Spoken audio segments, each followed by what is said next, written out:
23 ans de ma vie consacrés à la même entreprise. 23 ans à développer des logiciels, à bâtir des équipes, à sacrifier mes soirées et week-ends pour Teknova. J'étais arrivé quand elle n'était qu'une start-up coincée dans un petit local à Montparnasse, avec 5 employés et des ambitions démesurées. Aujourd'hui, nos bureaux s'étendent sur 8 étages dans le quartier de la Défense et plus de 300 personnes travaillent sur des projets que j'ai initiés. Ce matin-là, j'avais été convoqué dans le bureau de Philippe Darmon, le nouveau directeur général arrivé il y a 6 mois. Je connaissais à peine cet homme au costume impeccable et au sourire calibré pour les investisseurs. Il avait été parachuté par le conseil d'administration avec pour mission de moderniser notre approche. Je m'étais présenté à l'heure, comme toujours, mon ordinateur sous le bras et mon café encore chaud dans la main. « Asseyez-vous, Laurent » m'a-t-il dit sans quitter des yeux son écran. « J'ai quelques points à aborder avec vous. » J'ai attendu qu'il termine ce qu'il faisait, observant les photos sur son bureau. Aucune famille, juste des poignées de main avec des personnalités importantes, des trophées d'une vie professionnelle sans faille. « Nous allons restructurer le département R&D » a-t-il finalement annoncé, croisant enfin mon regard. Votre équipe sera intégrée à celle de Mathieu Verneuil. Vous reporterez directement à lui désormais. J'ai senti une vague froide me parcourir. Mathieu Verneuil, ce jeune arriviste de 32 ans, embauché il y a à peine 4 ans, celui qui présentait mes idées comme les siennes lors des réunions de direction. Je ne comprends pas, ai-je répondu calmement, essayant de contrôler le tremblement dans ma voix. Mon équipe développe le cœur de notre système. Nous avons les meilleurs résultats de l'entreprise. Philippe a fait un geste vague de la main, comme pour balayer un insecte importun. Ce n'est pas une question de résultat, Laurent, c'est une question de vision. Nous avons besoin de sang neuf, d'idées innovantes. Le monde change vite. Et mes projets en cours, le système de sécurité que nous développons depuis 18 mois, ça Mathieu en prendra la direction. Vous lui transmettrez tous les dossiers d'ici vendredi. 3 jours. 23 ans de carrière balayés en 3 jours. Vous me rétrogradez, ai-je constaté simplement.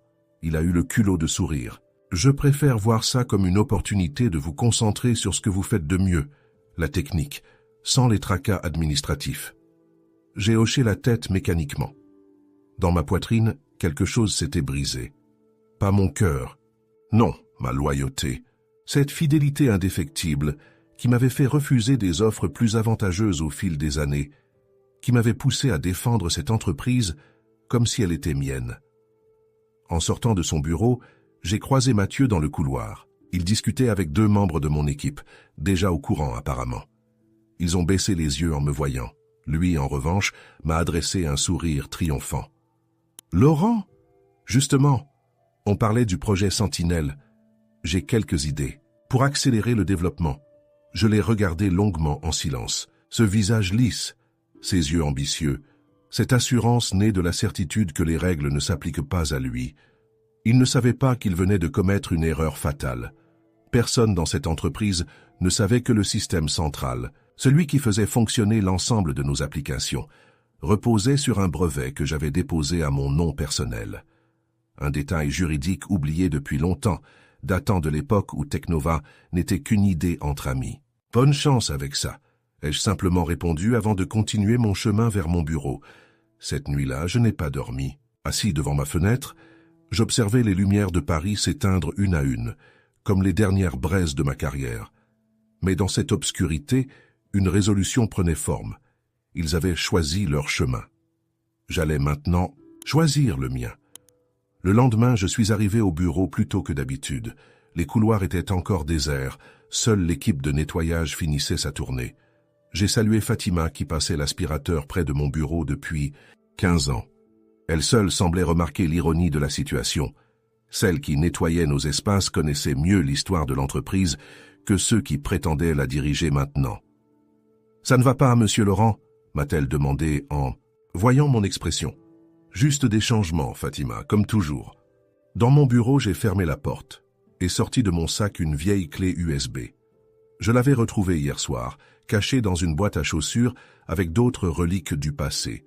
Photos d'équipe jaunie, premier contrat et ce document. Crucial, l'enregistrement du brevet pour le système central de Teknova. À l'époque, nous étions si pressés de développer que personne n'avait prêté attention aux détails juridiques. J'avais déposé le brevet sous mon nom avec l'intention de le transférer à l'entreprise plus tard. Mais l'entreprise avait grandi, les fondateurs étaient partis un à un, et ce transfert n'avait jamais eu lieu.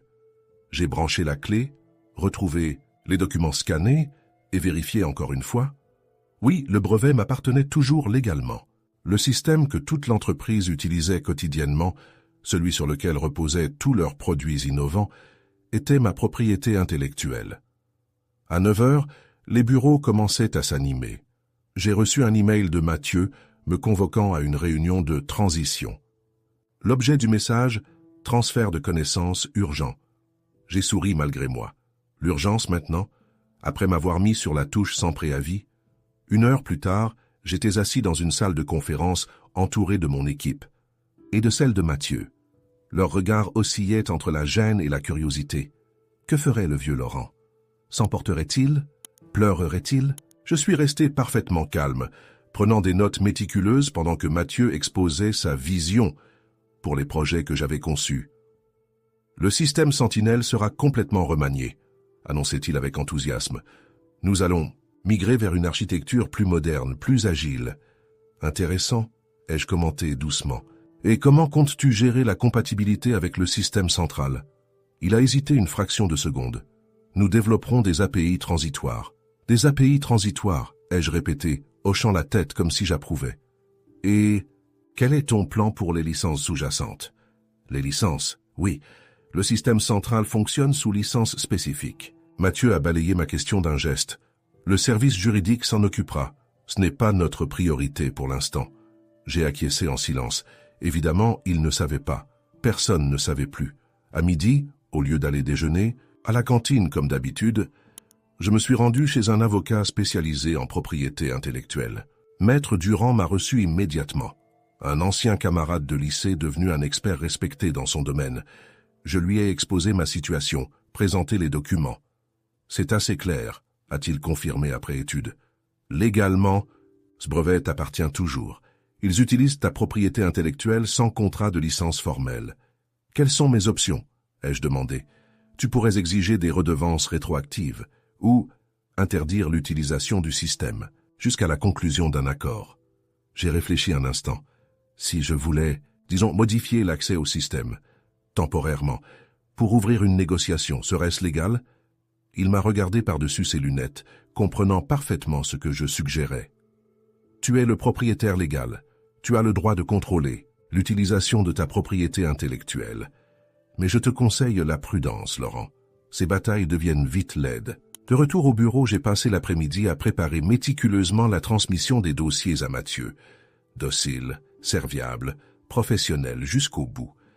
Mais pendant ce temps, je codais discrètement une petite application. Rien de destructeur, juste un outil qui me permettrait d'activer ou désactiver certaines fonctionnalités du système central. Un simple interrupteur pour rappeler à Technova qu'ils avaient construit leur empire sur des fondations qui m'appartenaient. À 18 heures, j'ai quitté le bureau comme d'habitude, saluant les collègues qui osaient encore me regarder dans les yeux. Sur le chemin du retour, marchant le long de la Seine, j'ai contemplé les conséquences de ce que je m'apprêtais à faire. Une partie de moi voulait simplement lâcher prise, tourner la page, chercher un nouvel emploi. Mais une autre partie plus profonde exigeait justice, pas vengeance, justice. Cette nuit-là, j'ai programmé l'application pour s'activer automatiquement le lendemain à 10 heures, l'heure de la grande présentation de Mathieu devant les investisseurs. J'ai hésité devant la touche « Entrée », le doigt suspendu au-dessus du clavier. Était-ce vraiment ce que je voulais, après tant d'années de loyauté? Puis je me suis souvenu du visage de Philippe, de son indifférence, de la façon dont il avait effacé 2 décennies de ma vie en quelques phrases. Et j'ai appuyé sur la touche. Je suis arrivé au bureau à 9 heures précises ce matin-là. L'atmosphère était électrique. Des techniciens en costume ajustaient les derniers détails de la salle de conférence, les assistantes couraient avec des dossiers, et Mathieu, au centre de cette agitation, distribuait des ordres comme un général avant la bataille. Il m'a à peine remarqué quand je suis passé devant lui. À mon bureau, j'ai ouvert mon ordinateur et commencé à travailler normalement, répondant aux emails, finalisant des rapports. Mais toutes les 2 minutes, je regardais l'horloge. 9h15, 9h30, 9h45. L'étage s'était progressivement vidé, tous les cadres se dirigeant vers la grande salle pour la présentation. À 9h55, j'ai reçu un message de Sophie, mon ancienne adjointe devenue subitement l'assistante de Mathieu. « Tu ne viens pas à la présentation ?» J'ai répondu simplement « Je n'ai pas été invité ». À 10h exactement, j'ai entendu un bruit étrange, ou plutôt l'absence de bruit. Les serveurs qui ronronnaient habituellement dans la salle adjacente à mon bureau sont devenus silencieux. Puis les appels ont commencé. D'abord mon téléphone interne, puis mon portable. Je n'ai répondu à aucun. Par la porte entr'ouverte de mon bureau, j'ai vu des techniciens courir vers la salle des serveurs. Des voix paniquées résonnaient dans le couloir. « Le système est en panne. Rien ne répond. Les terminaux sont bloqués. » Je me suis levé calmement et me suis dirigé vers la salle de conférence. La porte était grande ouverte. À l'intérieur, le chaos. L'écran géant qui devait montrer la démonstration du nouveau système affichait un message d'erreur. Mathieu, blême, tapait frénétiquement sur son ordinateur pendant que Philippe tentait d'apaiser une dizaine d'investisseurs irrités. « Un problème technique temporaire, messieurs. Nos équipes s'en occupent. » Son regard a croisé le mien à l'entrée de la salle. Pendant une seconde, j'ai vu de la confusion, puis une lueur de compréhension, vite remplacée par de la colère. Il s'est excusé auprès des investisseurs et m'a rejoint près de la porte. « Qu'est-ce que tu as fait ?» a-t-il sifflé entre ses dents. « Moi ? Rien. J'observe juste la vision innovante en action. » Il m'a attrapé par le bras, m'entraînant à l'écart. « Si tu es responsable de cette panne, attention aux accusations, Philippe. » L'ai-je coupé doucement. « Je te suggère de consulter le service juridique à propos du brevet numéro E2001-457B. Ils trouveront ça éclairant. » Son visage est passé de la colère à l'inquiétude. « Quel brevet ?»« Celui qui protège le système central. Celui que j'ai déposé à mon nom il y a 20 ans et qui n'a jamais été transféré à l'entreprise. » Il a pâli, visiblement. « C'est impossible. Vérifie par toi-même. En attendant, je serai dans mon bureau. Si tu souhaites que le système fonctionne à nouveau pour ta présentation de cet après-midi, nous avons quelques points à discuter. » Je me suis éloigné, sentant son regard dans mon dos. Dans le couloir, j'ai croisé des membres de mon ancienne équipe, affolés, tentant désespérément de comprendre ce qui arrivait au système. Certains m'ont lancé des regards accusateurs. Ils me connaissaient assez pour soupçonner ma main derrière cette défaillance. De retour à mon bureau, j'ai attendu. Il ne m'a pas fallu longtemps. 30 minutes plus tard, Philippe franchissait ma porte, accompagné de Madame Lefort, la directrice juridique. Son visage habituellement impassible trahissait une nervosité inhabituelle. « Laurent, nous devons parler », a commencé Philippe d'une voix qu'il essayait de garder stable. « Je vous écoute. » Madame Lefort vient de me mettre au courant pour cette situation avec le brevet. La directrice juridique a pris la parole, professionnelle malgré son malaise évident. « Monsieur Mercier, nous avons vérifié nos archives. Effectivement, le brevet que vous avez mentionné est toujours enregistré. À votre nom. C'est une omission administrative que nous devons rectifier. Une omission qui dure depuis 20 ans, ai-je demandé avec un léger sourire. La situation est complexe, a admis Philippe, abandonnant son arrogance habituelle. Mais nous pouvons trouver un arrangement qui convienne à toutes les parties. J'ai sorti de mon tiroir un document que j'avais préparé la veille. J'ai quelques propositions, en effet. Ils ont parcouru le document. Mon nouveau contrat stipulant mon rôle de consultant principal, ma participation au conseil d'administration et une compensation financière pour l'utilisation passée du brevet. Leurs yeux s'élargissaient à chaque ligne. « C'est excessif », a murmuré Philippe. « C'est juste », ai-je corrigé, « et non négociable si vous voulez que vos systèmes fonctionnent dans l'heure qui vient. » Madame Lefort m'a regardé avec un mélange de respect professionnel et de réprobation personnelle. Vous prenez un risque, monsieur Mercier. Cette méthode pourrait être considérée comme de l'extorsion. Pas du tout. J'exerce simplement mon droit légitime de contrôler l'utilisation de ma propriété intellectuelle. Vous utilisez mon système sans licence valide. C'est vous qui êtes en infraction, pas moi. Un silence pesant est tombé dans la pièce. Philippe regardait par la fenêtre, calculant visiblement ses options. Finalement, il s'est tourné vers moi. « D'accord, nous acceptons vos conditions. Madame Lefort préparera les documents officiels cet après-midi. Maintenant, remettez le système en marche. » J'ai hoché la tête et ouvert mon ordinateur. Quelques lignes de code, une connexion sécurisée, et j'ai désactivé le blocage. Presque instantanément, le bourdonnement familier des serveurs a repris dans la pièce adjacente. Les systèmes devraient fonctionner normalement maintenant, ai-je annoncé. Juste à temps pour votre présentation de 14 heures.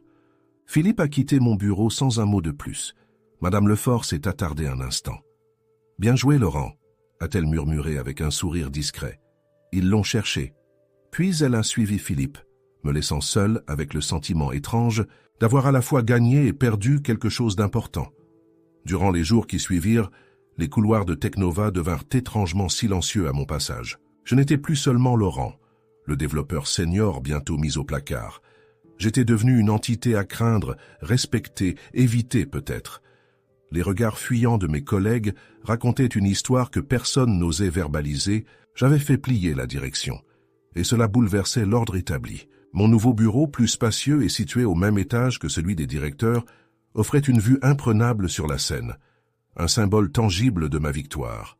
Le contrat négocié stipulait mon nouveau titre, directeur de l'innovation technologique, et m'accordait un siège consultatif au conseil d'administration. Sur le papier, c'était un triomphe absolu. Pourtant, chaque matin, en franchissant les portes de l'entreprise, je ressentais un malaise grandissant, une sensation de décalage, comme si j'évoluais désormais dans un espace parallèle à celui que j'avais habité pendant 23 ans. « Félicitations pour ta promotion », m'a lancé Sophie en déposant des dossiers sur mon bureau. Son ton était indéchiffrable, ni chaleureux ni hostile, juste professionnel. « Merci. Comment se passe le travail avec Mathieu ?» Elle a hésité. « Différent, il est plus prudent maintenant. » Mathieu évitait soigneusement ma route depuis l'incident. Lors des réunions où notre présence simultanée était inévitable, il se montrait excessivement poli, presque servile. Cette attitude me mettait plus mal à l'aise que son arrogance passée. Un mardi matin, Philippe m'a convoqué dans son bureau. Contrairement à notre dernière entrevue, il s'est levé pour m'accueillir, m'a proposé un café, a même esquissé un sourire qui semblait presque sincère. « Laurent, je voulais discuter du projet Horizon avec toi. Ton expertise sera précieuse. » Nous avons parlé stratégie pendant 1 heure, lui prenant des notes sur chacune de mes suggestions.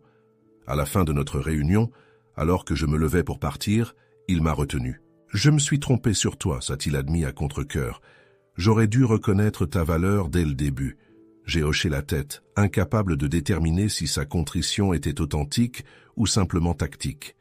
Mais cela importait-il? Vraiment? En sortant, j'ai croisé Jacques, le directeur financier, l'un des rares à m'avoir toujours traité avec respect. « Tu as l'air préoccupé pour quelqu'un qui vient de remporter une guerre », a-t-il commenté alors que nous partagions l'ascenseur. « Je n'ai jamais voulu de guerre. »« Non, mais tu l'as gagnée quand même.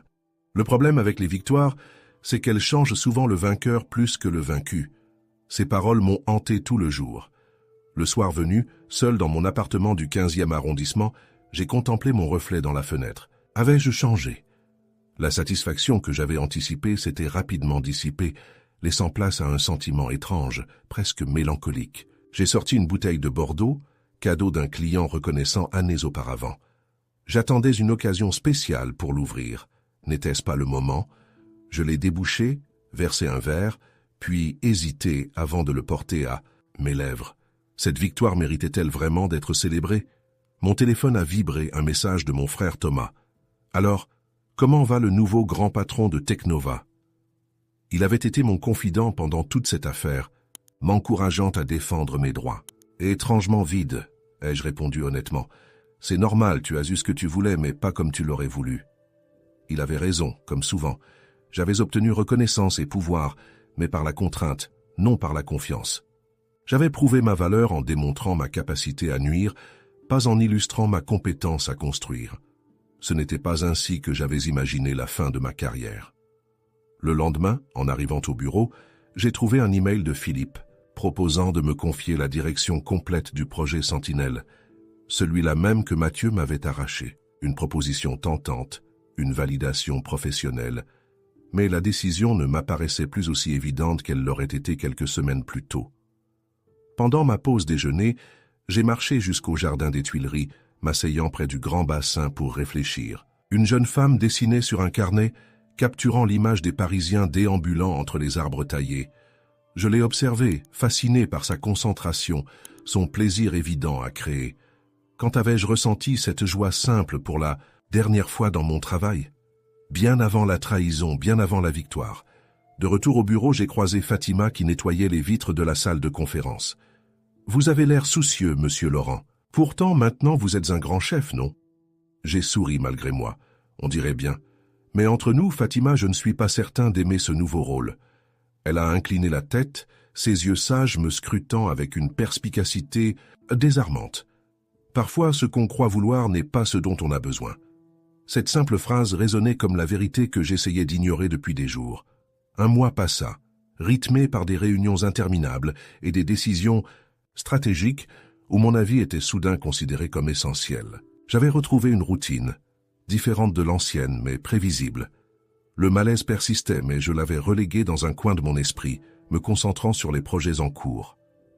Ce matin-là, Élise, la nouvelle assistante que, à la direction m'avait assignée, encore un symbole de mon statut retrouvé, m'annonça une visite inattendue.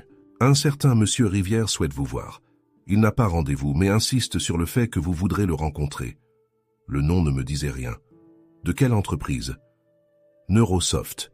Il dit que c'est personnel. Neurosoft. Notre principal concurrent depuis 3 ans. J'ai hésité un instant avant d'accepter de le recevoir, intrigué par cette démarche inhabituelle.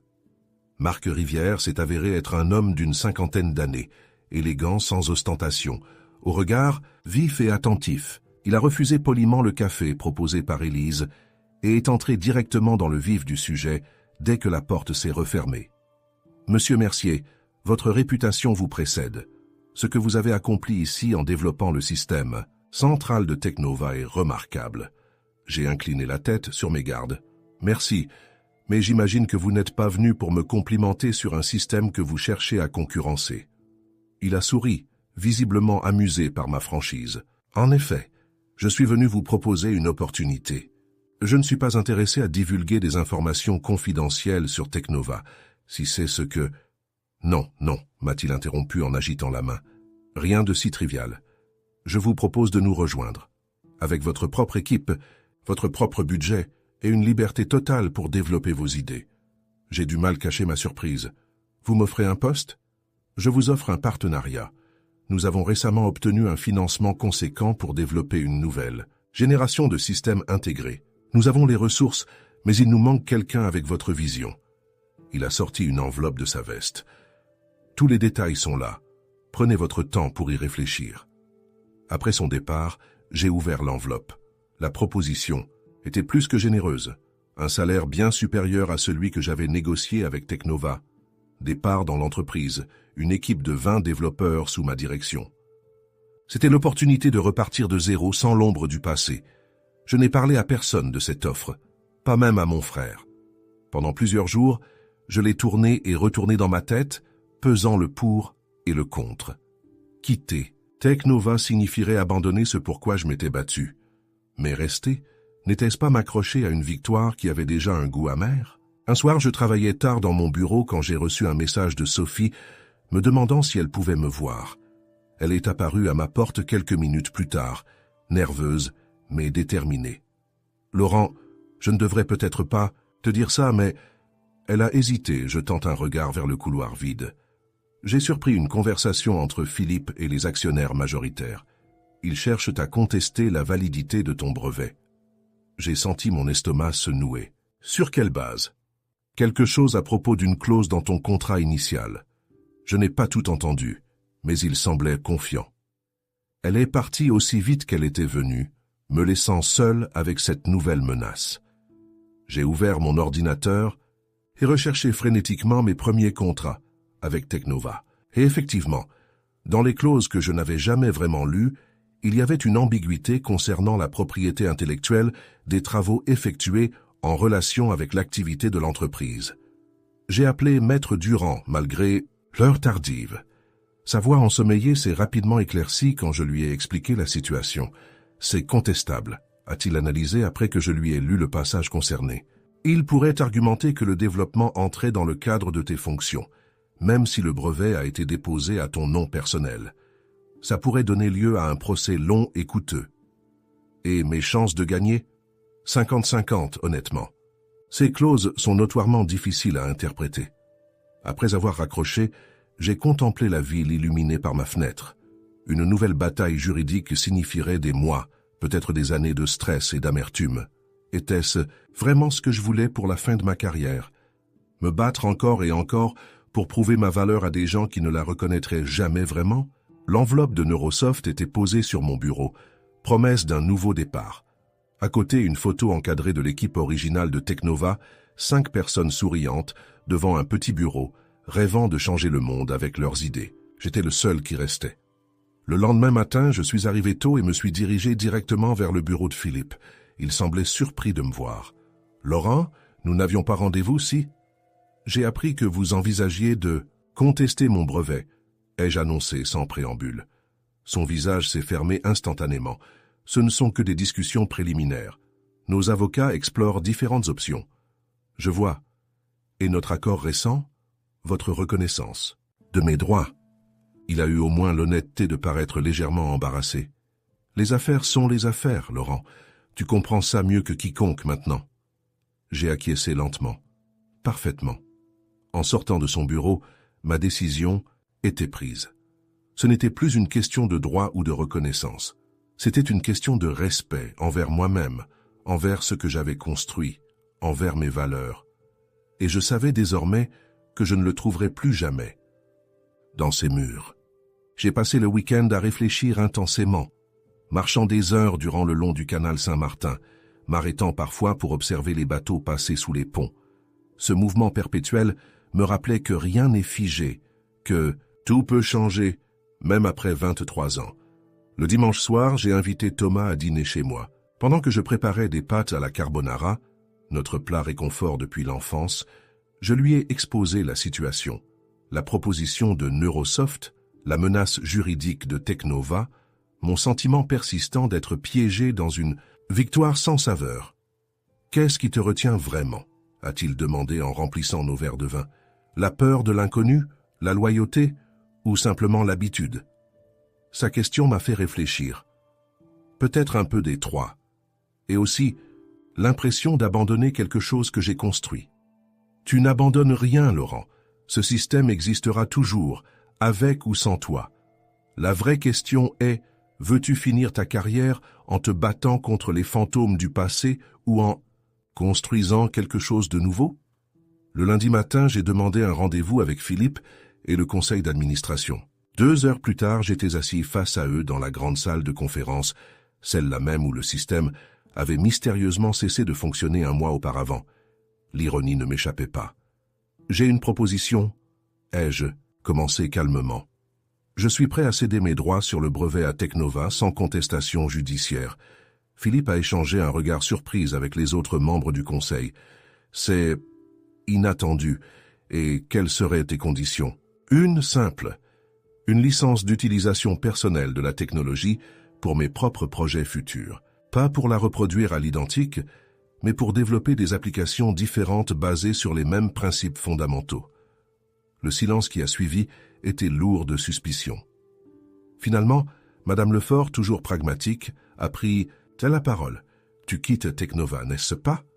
J'ai acquiescé. « Oui, ma démission sera effective dans 2 semaines. » Pour rejoindre Neurosoft, a ajouté Philippe, le visage soudain tendu. Pour créer ma propre entreprise, ai-je corrigé. C'était une décision que j'avais prise la veille au soir, après ma conversation avec Thomas. La proposition de Neurosoft était tentante, mais elle reproduirait simplement le même schéma. Un autre géant, d'autres dirigeants, une autre structure où je ne contrôlerais pas vraiment ma destinée. Ta propre entreprise, à 53 ans. Le ton de Philippe oscillait entre l'incrédulité et le mépris. Précisément. Avec mon expérience, mes contacts et une vision claire de ce que je veux créer. J'ai souri, sentant une excitation nouvelle monter en moi, et avec la liberté d'échouer à ma façon, plutôt que de réussir selon les termes des autres. Les négociations ont duré plusieurs heures. Au final, nous sommes parvenus à un accord.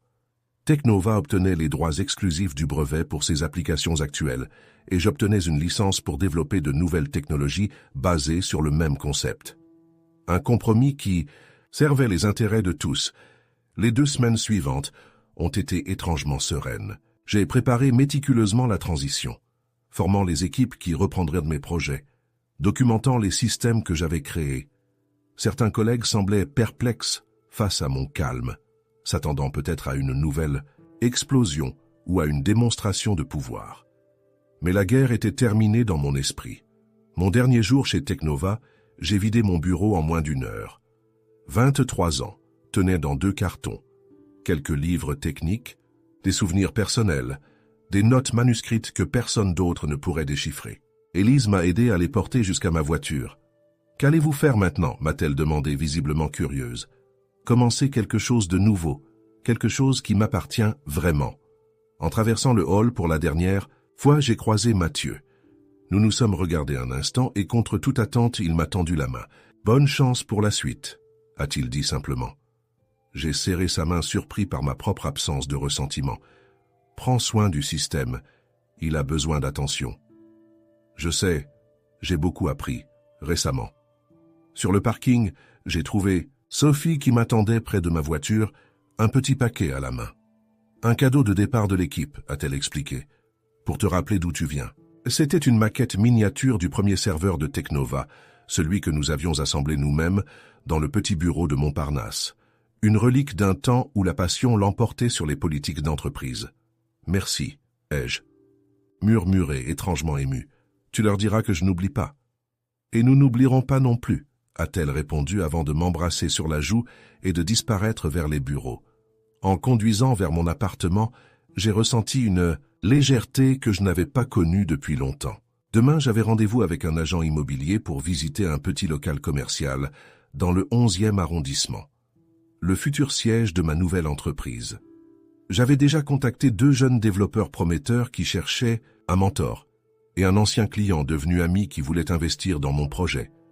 Le chemin serait long, incertain, probablement semé d'obstacles que je ne pouvais pas encore imaginer. Mais pour la première fois depuis cette conversation fatidique, dans le bureau de Philippe, je regardais vers l'avenir plutôt que vers le passé. J'avais prouvé que je pouvais gagner une guerre. Maintenant, je voulais prouver que je pouvais construire une paix, ma paix, selon mes propres termes. En passant devant les tours de la Défense qui s'illuminaient dans le crépuscule, j'ai jeté un dernier regard vers les bureaux de Technova. Un chapitre se fermait, mais contrairement à ce que j'avais craint pendant ces semaines de tourmente, ce n'était pas la fin de mon histoire, juste le début d'une nouvelle page.